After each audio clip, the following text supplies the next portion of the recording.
The following is a presentation of KSL Sports. First and 12. A total roundup of BYU and Utah football and the expanded Big 12 Conference. Subscribe to the First and 12 podcast. Your hosts are Mitch Harper and Alex Kirry on KSL News Radio. Football Tuesdays here on KSL News Radio. Just earlier tonight, you heard Cougar Tracks. Right now, First and 12. And then later tonight, the BYU football coaches show with Kalani Sitake. So always busy Football Tuesdays here on KSL News Radio. Mitch Harper and Alex Kirry with you. If you miss any part of First and 12, you can subscribe to this show on podcast wherever you get your podcasts. Right now, it's time for our Big 12 Sound Roundup. Big 12 Sound Roundup. Check 1, 2. The best bites, cheap shots, and excuses from Saturday's post-game news conferences. Interestingly enough, I think that this Colorado team, after they took this loss at home against BYU, they're trying to figure out who they are. The search for their identity continues after losing Travis Hunter and Shedeur Sanders and a lot of talent that left that team. A lot of talent is on the team still, but here's Coach Prime jumping in after that loss to BYU. Obviously, the respect that he has between he and Kalani Sitake, that was talked a lot about last week, but the reality was Coach Prime and his guys have to figure themselves out a little bit. They showed early, and then they faded away quite quickly. Here's what Coach Prime said after that loss to BYU. Utmost respect for the coaching staff over there, especially the head coach and his wonderful father that I've had the pleasure to meet twice now. Disciplined team, fundamentally sound team, played their butts off. Young quarterback is phenomenal. Proud of him. He did what he had to do to win the game. He made the plays that he was supposed to make to win the game. Tough fought game. I can't say I'm highly upset. I'm upset with a few things, but sometimes when it seems like you had more talent, but you didn't quite win the game, it makes it feel somewhat awkward. We had opportunities, tremendous amount of opportunities, but nevertheless, we didn't cash in on it. And sometimes it felt like the moment was just too big for some of our athletes. And they got to do something about that. At halftime, we challenge certain positions to go out there and up their game, challenge their opponents. We didn't get that. We got the same thing that we had in the first half. We got to do better as a staff, as a team, and I got to do better. Coach Prime noticeably scratching his head about how some of the performances have gone. I think most surprising is that Caden Salter seems to have not improved as a quarterback over the last couple of seasons. And going to Colorado didn't end up fixing some of his woes that he had begun to have at Liberty. He was a winning quarterback for a long, long time. But those flashes that we saw early in his career sort of faded, and he turned into a guy who was not seeing the field. There were a lot of missed open guys, and I think that their quarterback situation might not be solved until Juju Lewis gets developed a little bit more and is into that system fully. On the flip side, BYU's quarterback situation is pretty settled with true freshman Bear Bachmeier, the Big 12 Freshman of the Week. This was Kalani Sitake on the performance of Bear in that big win on the road at Colorado. I thought he did a great job, and just, it didn't ever look like, from my perspective, didn't ever look like he was frazzled or that he was shell-shocked at all. So that's a huge.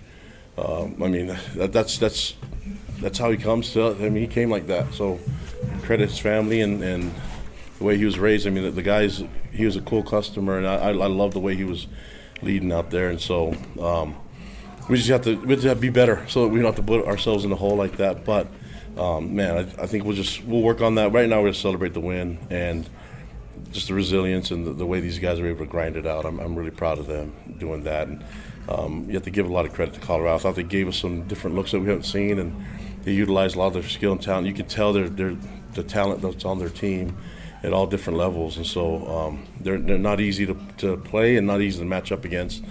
And I thought they did a great job in all three phases. I'm just glad that we were able to make a few more plays than they did and came out with a victory, a tight victory.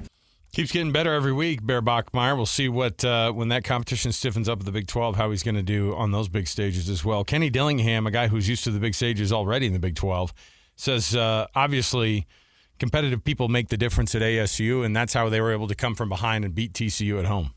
I think we have competitive people. I said it after the game. I think when you have competitive people, competitive people are used to being in competitive moments.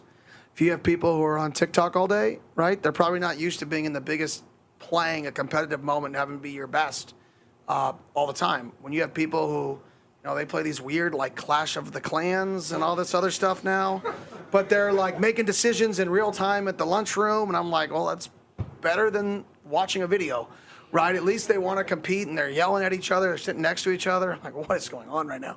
But that's what they do. They don't play card games, they play this. Then some guys play card games during Friday Night 4 games. Competitive people are used to competing. And when you're used to competing, you're used to being in pressure scenarios, so it's really not a pressure scenario because you're used to it. So I just think getting guys that love competing, love competition, and then prepare to be a champion, and you combine those two things, and I think the moment, is a little bit easier for those type of guys because, you're used to it. You're used to being at game point, whether it's on the field in front of an unbelievable fan, an unbelievable crowd, or whether it's at home in your living room. Like, you're used to being in that moment where this is the most important thing. It's all about competing for Kenny Dillingham. Clash of the Clans and TikTok. He just wants to see competition. So I need to approve those app downloads when my kids ask for them. I got to get Clash of Clans. I'm like, I got a tear in my competition. I had a tear in my eye. He's going to be a D1 athlete. Sure. Cincinnati's head coach Scott Satterfield, the guy debut on the Sound Roundup. This is year 3. Yeah, first time we're going to Satterfield. And why? Not because he's gonna get fired. Every time we talk about Scott Satterfield on this show, it seems like it's commentary on whether or not he's going to keep his job very long. Huge win for them, and he was asked about that, getting that monkey off of the back for him, getting that big win in the Big 12. Well, yeah, I mean, at some point you got to see the fruits of the labor, and we've been putting a lot of work in over the last 2.5 years. And so I got to give credit to a lot of our guys. I mean, John Cunningham and JD for supporting our program, obviously. And for our donors and our alumni that have supported us in a new facility, because it pays off. And here we are, in our third year in the Big 12, and obviously there's some growing pains to get here. We all knew that, and nobody really likes growing pains, like nobody, especially the coach. Like the coach hates it, But when you're able to play and come out and see some of the fruits of the labor and come in a hostile environment with a really good football team that's been building their program for some years now. And to come out here and get a great win on the road against a quarterback that's freaking started for 6 years, that can run, throw, can do it all. To answer your question, yes. And it feels good. And, so again, we'll celebrate this win. But, in this league, all the games could be like this. It could come down to these last minute plays. That was a big win for Cincinnati head coach Scott Satterfield, and that concludes our Big 12 Sound Roundup for the week. Again, if you missed any part of that, go subscribe to the First and 12 podcast to hear all of those sound clips. Let's take a break. On the other side, we'll start to look ahead to Week 6. Can you believe it? We're already at Week 6. Games of the week, the games that we feel will be the best in the Big 12 coming up this week. Alex Kirry, Mitch Harper, right here on KSL News Radio.